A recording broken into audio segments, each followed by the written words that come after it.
దేవుడు నిన్ను పక్కన పెట్టి వేరొకరిని పిలుస్తున్నాడు అన్నాను గుర్తేంటి చెప్తున్నా, మళ్ళీ చెప్తున్నాను కదండి. దేవుడు నిన్ను పక్కన పెట్టి మరొక వ్యక్తిని తన వాగ్దానాల్లోకి పిలుచుకుంటున్నాడు అన్నాడు గుర్తేంటి చెప్తున్నా.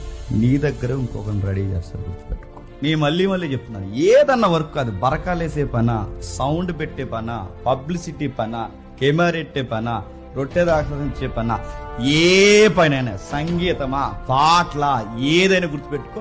దేవుడు నీకు ఒకటి ఇస్తాడు. ఆ ఇచ్చిన దాన్ని బట్టి నేను తప్ప ఇంకెవడ ఎరగదీయలేడు అనుకున్నావు అనుకో, నిన్ను ఎరగదీస్తాడు, గుర్తుపెట్టు. ఖచ్చితంగా లేపుతాడు. నువ్వు ఎక్స్పెక్ట్ చేయని వాడినే నీ దగ్గర నుంచి లేపుతాడు. అందుకే ఏదైనా దేవుడు ఒక పని అప్పగిస్తే యెహోవా పనినట శ్రద్ధగా చేయాలి. శ్రద్ధ అంటే ఇంట్రెస్ట్గా చేయాలి. నీకు ఎన్ని వర్క్లు ఉన్నా ప్రధానమైన వర్క్ అది. ఆ వర్క్ని ఇంట్రెస్ట్గా చేయకపోతే దాని మీద ఇంట్రెస్ట్ ఉన్న వాళ్ళు లేపుతాడు. ఆడెక్కడో రాడు, ఎదురింటి పక్కనే పులే కాదు, నీకు తెలిసిన మనకు బాగా